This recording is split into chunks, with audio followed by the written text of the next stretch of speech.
Bismillahirrahmanirrahim. Assalamualaikum warahmatullahi wabarakatuh. Bismillah. Wassalatu wassalamu ala Rasulillah wa ala alihi wa ashabihi wa man walah, amma ba'd. Kita lanjutkan kembali mempelajari kitab Ushulus Sunnah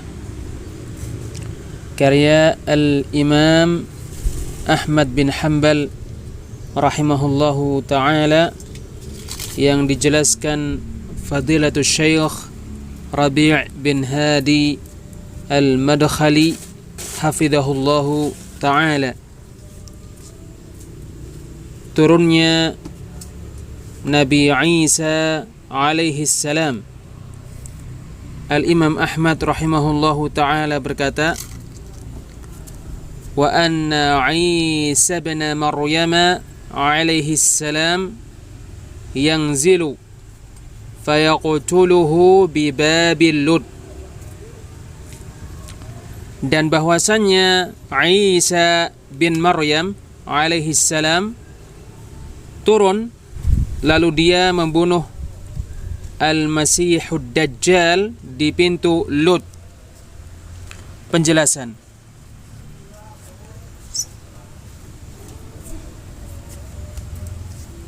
Terkait turunnya Nabi Isa alaihissalam ini, terdapat hadis-hadis yang sahih dan ia terdapat pada Sahih Muslim bahwasannya Nabi Isa alaihissalam turun dalam keadaan dua tangan beliau berada pada dua ketiak dua malaikat, yaitu di antara baju yang dicelup dengan za'faran dan wars. Nabi Isa alaihissalam meletakkan kedua telapak tangan beliau di dua ketiak dua malaikat dari malaikat-malaikat, dan Nabi Isa turun di menara timur di Damaskus. Kemudian Nabi Isa alaihissalam menuju orang-orang muslim,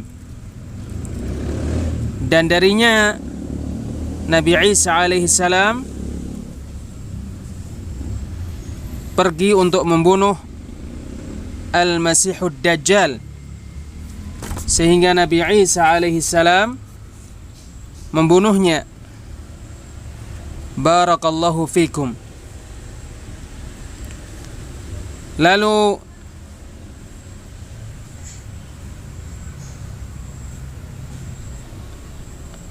Al-Masih,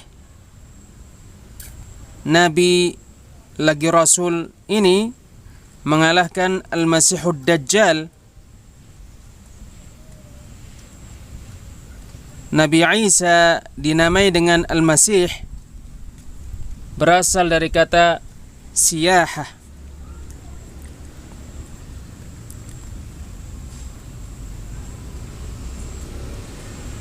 Sedangkan Al-Masihud Dajjal dinamai dengan Dajjal sebab matanya yang satu hilang, tidak ada. Isa Nabi lagi Rasul, sedangkan Al-Masihud Dajjal itu adalah pendusta, tukang tipu dan tukang dusta. Ini adalah Al-Masihud Dajjal dan itu adalah Al-Masih Isa bin Maryam alaihi salatu wassalam. Lalu Allah membinasakan Al-Masihud Dajjal dengan perantara kedua tangan Isa bin Maryam alaihi salam. Lalu setelah Isa alaihi salam membunuh Ad-Dajjal, datanglah Ya'juj dan Ma'juj. Lalu Isa bersama dengan orang-orang yang beriman berkumpul di Gunung Tur. Kemudian Isa dan teman-temannya, Isa dan para sahabatnya berdoa kepada Allah agar Ya'juj dan Ma'juj dibinasakan oleh Allah. Lalu Allah membinasakan Ya'juj dan Ma'juj sehingga bumi menjadi busuk karena mereka. Lalu mereka, yaitu Isa dan para sahabatnya, berdoa kepada Allah. Lalu Allah mengirim burung seperti punuk-punuk unta. Lalu burung itu membawa, lalu burung itu membawa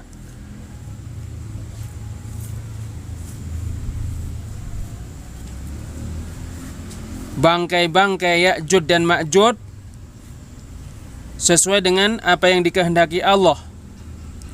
Lalu burung-burung itu melempar mereka. Allah menurunkan hujan yang deras, lalu menjadikan bumi seperti sesuatu yang licin, seperti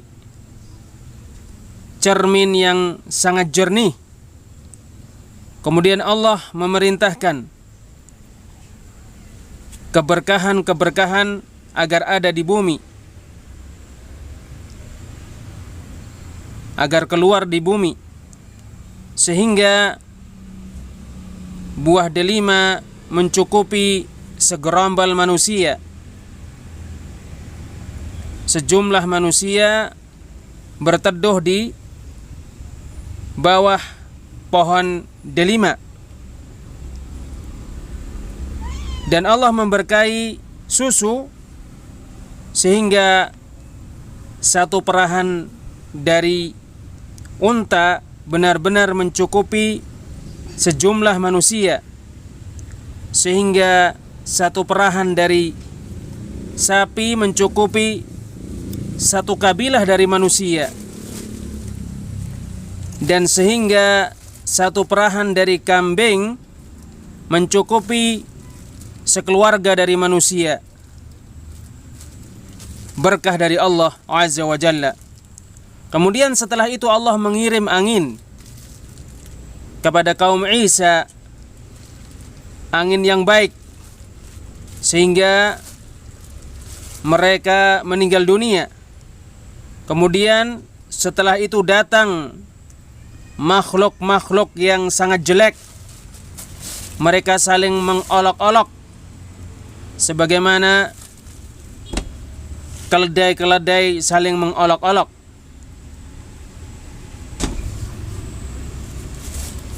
Dan kiamat terjadi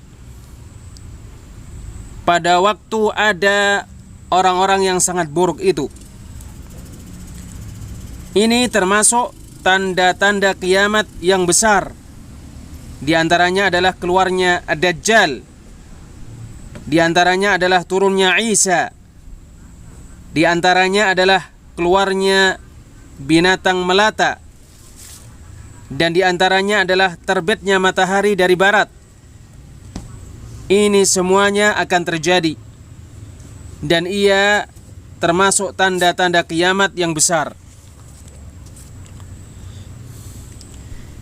Iman, perkataan, dan perbuatan bertambah dan berkurang.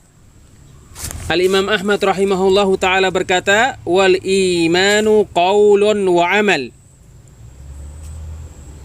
yazidu wa yanqus. Dan iman, perkataan, dan perbuatan bertambah dan berkurang. Kama jaa fil khabar, sebagaimana datang di khabar, di berita, di hadis. Rasulullah sallallahu alaihi wasallam bersabda, akmalul mu'minina imanan ahsanuhum khuluqa. orang-orang mukmin yang paling sempurna keimanan mereka adalah mereka yang paling baik akhlaknya. Penjelasan. Maka iman perkataan dan perbuatan, perkataan hati dan perkataan lisan, serta perbuatan hati dan perbuatan anggota badan. Atau kamu mengatakan iman perkataan, perbuatan dan keyakinan, bertambah dengan sebab ketaatan dan berkurang dengan sebab kemaksiatan. Inilah dia iman menurut ahlu sunnah wal jamaah. Orang-orang khawarij berserikat dengan ahlu sunnah wal jamaah terkait iman, bahwa iman perkataan, perbuatan dan keyakinan. Tetapi menurut orang-orang khawarij, iman tidak bertambah dan tidak berkurang, sebab dikarenakan sekedar seorang muslim melakukan dosa besar, dia keluar dari Islam menurut orang-orang khawarij. Orang-orang murji'ah berbeda dengan orang-orang khawarij. Menurut orang murji'ah, iman adalah pembenaran. Pembenaran dengan hati saja, atau pengetahuan. Atau iman adalah pengetahuan sebagaimana menurut orang-orang Jahmiyah, atau pembenaran dengan hati sebagaimana menurut orang-orang murji'ah ekstrim. Sedangkan menurut orang-orang murji'ah dari kalangan fuqaha, iman adalah keyakinan dengan hati dan perkataan dengan lisan. Menurut mereka, amalan tidak termasuk iman.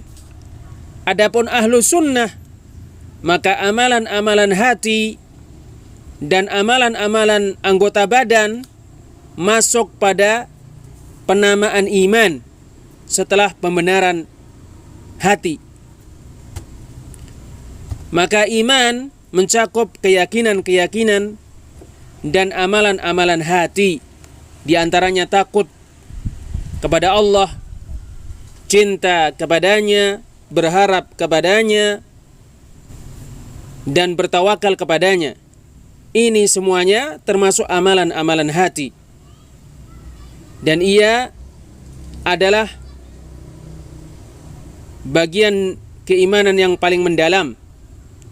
Iman tidak akan tegak kecuali dengannya, dan tidak akan ada kecuali dengannya.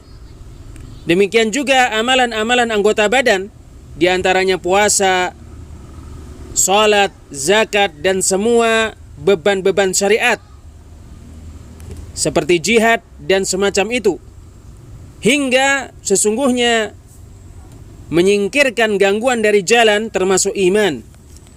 Rasulullah sallallahu alaihi wasallam bersabda, "Al-imanu bid'un wa sab'una syu'bah." Iman 70-an cabang. A'laha la ilaha illallah. Cabang keimanan yang paling tinggi adalah ucapan la ilaha illallah. Wa adnaha imatatul adha minat tariq. Dan cabang keimanan yang paling rendah adalah menyingkirkan gangguan dari jalan. Diriwayatkan Muslim. Keimanan ini bertambah dengan sebab ketaatan dan berkurang dengan sebab kemaksiatan. Keimanan bertambah hingga sampai seperti gunung dan berkurang hingga sampai lebih kecil dari seberat dzarrah dari keimanan. Menurut orang-orang murji'ah, iman tidak bertambah dan tidak berkurang, sebab menurut mereka iman membenarkan saja, iman tidak menerima pengurangan menurut mereka.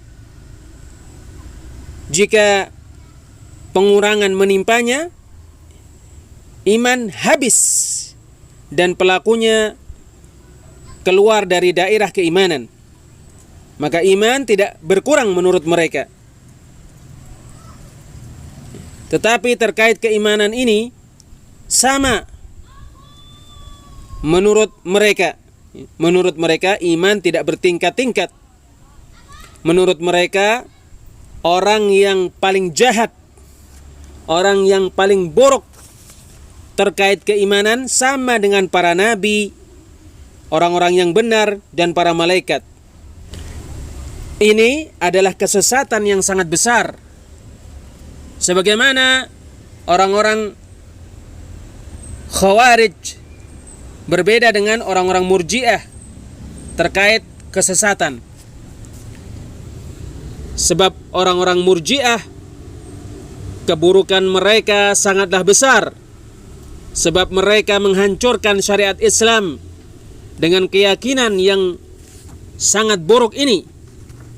Dan orang-orang Khawarij adalah orang-orang yang sangat jelek, sebab mereka mengkafirkan umat dan mereka menghunuskan pedang-pedang, lalu mereka menghalalkan darah-darah dan harta-harta umat Islam. Oleh karena itu, dengan sekedar seseorang melakukan dosa besar,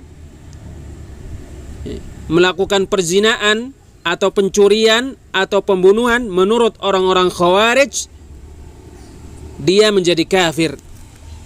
Ini adalah kedustaan, kesesatan dan kesalahpahaman.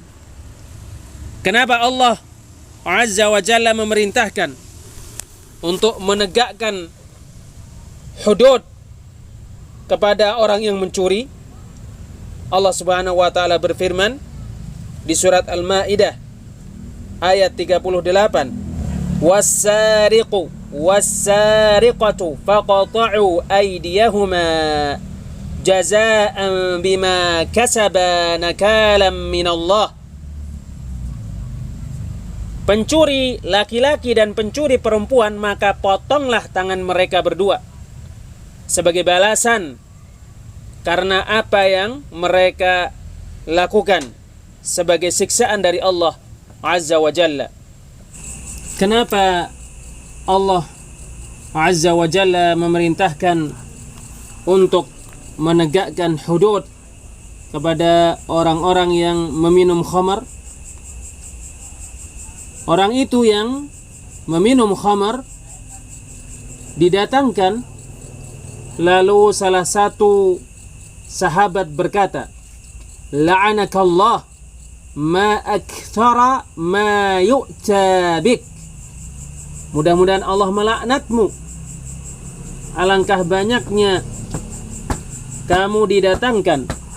Maka Rasulullah sallallahu alaihi wasallam bersabda, "La tal'anhu, innahu yuhibbullaha wa rasulah." Jangan kamu laknat dia, sesungguhnya dia mencintai Allah dan Rasulnya. Hadis diriwayatkan Bukhari. Sebab dia beriman, dia mencintai Allah dan Rasulnya, maka apakah orang kafir mencintai Allah dan Rasulnya? Sekali-kali tidak. Demikian juga apabila dia berzina dan had telah ditegakkan padanya, maka had itu menghapuskan dosanya, menggugurkan perbuatan dosa besar dia. Adapun orang kafir, maka hukumnya dia dibunuh. Rasulullah sallallahu alaihi wasallam bersabda terkait orang kafir, "Man baddala dinahu faqtuluh." Barang siapa yang mengganti agamanya, maka bunuhlah dia. Diriwayatkan Bukhari. Barang siapa yang berganti agama dari Islam menjadi selain Islam. Contohnya, Orang kafir diperangi agar dia masuk Islam. Oleh karena itu, melakukan dosa-dosa besar diantaranya perzinaan, pembunuhan, minum khamar dan semacam itu adalah dosa-dosa yang sangat besar dan sangat mengerikan dan kriminal menurut pandangan Islam, tetapi Islam tidak mengkafirkannya dan dia tidak keluar dari daerah Islam, bahkan had ditegakkan padanya, dan di akhirat Allah menghukumnya sesuai dengan dosa ini apabila Allah tidak mengampuninya dengan kadar sesuai yang dikehendaki Allah dan dengan kadar sesuatu yang berhak dia terima, tetapi dia tidak keluar dari Islam. Disebabkan tauhid, orang yang berdosa ini mesti keluar dari neraka menuju surga.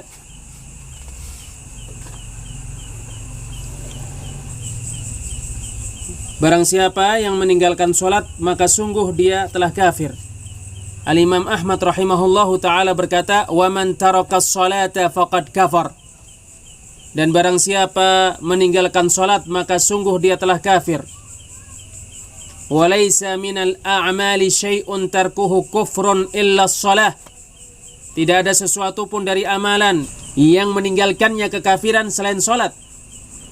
Man tarakaha fahuwa kafir. Barang siapa yang meninggalkan sholat, maka dia kafir. Wa qad ahallallahu qatlah. Dan sungguh Allah menghalalkan pembunuhan terhadapnya. Penjelasan, Al-Imam Ahmad rahimahullahu ta'ala berkata, wa man taraka sholata faqad kafar. Dan barang siapa meninggalkan sholat, maka sungguh dia telah kafir. Ada dalil-dalil yang sangat banyak, wahai saudara-saudara, yang digunakan sebagai hujjah oleh orang-orang yang mengkafirkan orang yang meninggalkan sholat. Dan dalil-dalil itu sangat kuat sekali. Berbeda dengan mereka, yaitu orang yang tidak mengkafirkan orang yang meninggalkan sholat. Mereka memiliki takwil-takwil terhadap nas-nas ini. Di antara dalil orang yang mengkafirkan orang yang meninggalkan sholat adalah firman Allah Azza wa Jalla di surat At-Taubah ayat 11. Fa in tabu wa aqamus salata wa atuz zakata fa ikhwanukum fid din. Maka jika mereka bertaubat, mendirikan sholat dan menunaikan zakat, maka saudara kalian seagama. Oleh karena itu, persaudaraan tidak terjadi kecuali setelah masuk dalam keimanan, setelah mendirikan sholat, dan setelah menunaikan zakat. Allah Azza wa Jalla berfirman, fa in tabu wa aqamus salata wa atuz zakata fa khallu sabilahum. Maka jika mereka bertobat, mendirikan sholat dan membayar zakat, maka biarkan jalan mereka. Maka jalan mereka tidak dibiarkan, dan pedang tidak diangkat dari mereka, kecuali jika mereka beriman kepada Allah, jika mereka mendirikan sholat, dan jika mereka membayar zakat. Hujjah-hujjah yang sangat kuat dan sangat banyak, diantaranya sabda Nabi SAW, wa man taraka sholata faqad kafar. Dan barang siapa meninggalkan sholat, maka sungguh dia telah kafir. Diriwayatkan Tirmidzi, Ibnu Majah dan An-Nasa'i. Rasulullah sallallahu alaihi wasallam bersabda, bainal 'abdi wal kufri aw syirki tarkus shalah. Antara hamba dan kekafiran atau kesyirikan adalah meninggalkan salat. Diriwayatkan Muslim. Maka perkara salat adalah perkara yang sangat agung. Salat adalah tiang Islam, sebagaimana akan datang pada hadis Abdullah bin Syaqiq. sebagaimana diisyaratkan oleh Al-Imam Ahmad, walaysa minal a'mali syai'un tarkuhu kufrun illa shalah. Tidak ada sesuatu pun dari amalan-amalan yang meninggalkannya kekafiran selain salat. Maka Al-Imam Ahmad rahimahullah di dalam risalah Ushulus Sunnah ini berpendapat mengkafirkan orang yang meninggalkan salat, dan dia berhujjah dengan hadis dan berhujjah dengan perkataan Abdullah bin Syaqiq. Abdullah bin Syaqiq berkata, kana ashabu Muhammadin laisa indahum syai'un minal a'mali tarkuhu kufrun illa shalah. Menurut para sahabat Muhammad sallallahu alaihi wasallam, tidak ada sesuatu pun dari amalan-amalan yang meninggalkannya kekafiran selain salat. Diriwayatkan Tirmidzi. Syekhul Islam Ibnu Taimiyah menyebutkan bahwa jumhur ulama dari para sahabat dan selain mereka berpendapat untuk mengkafirkan orang yang meninggalkan sholat.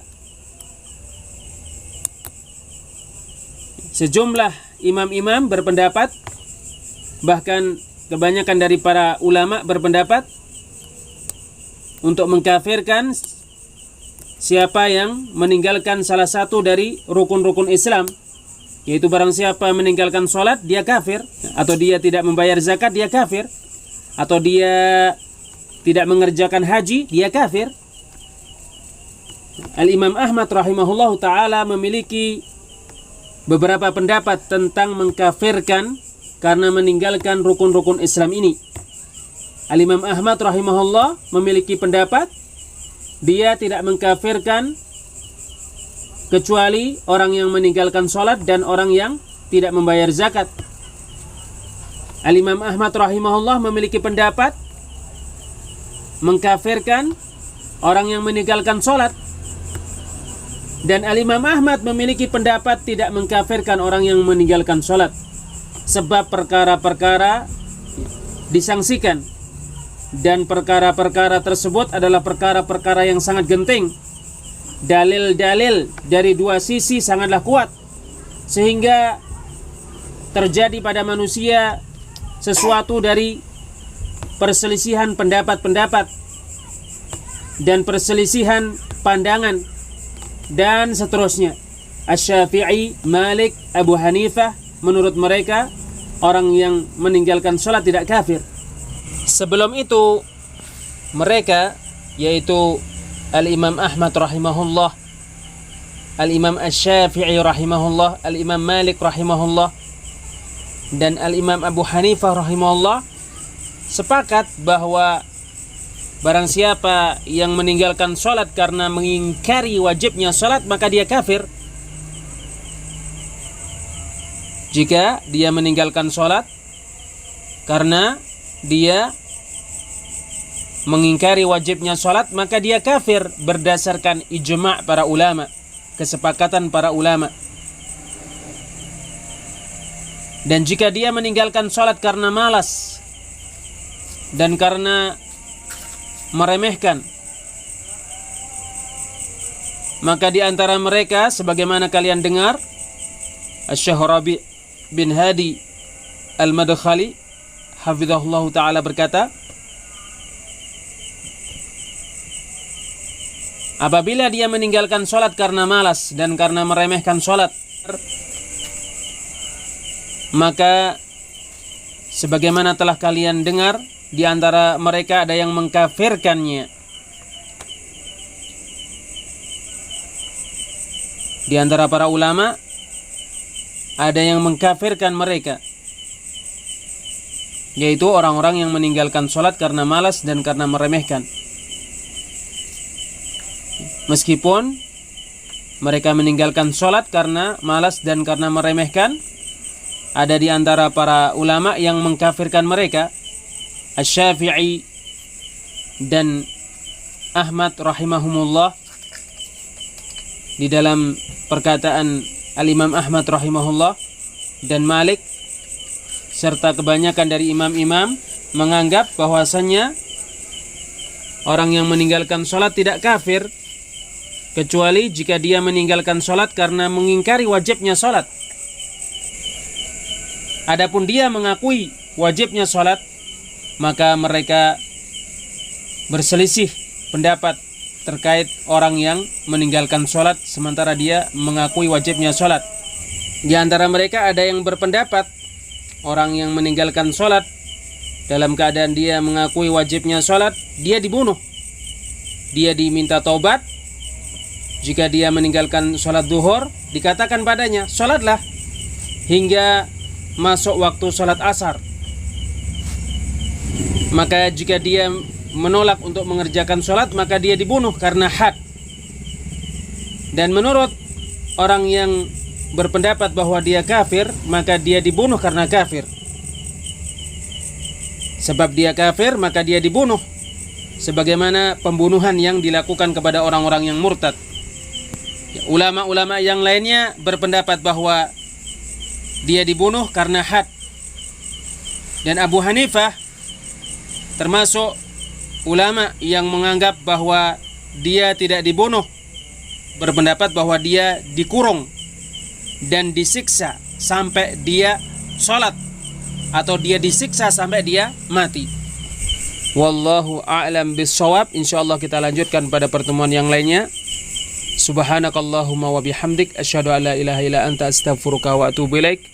Wassalamualaikum warahmatullahi wabarakatuh.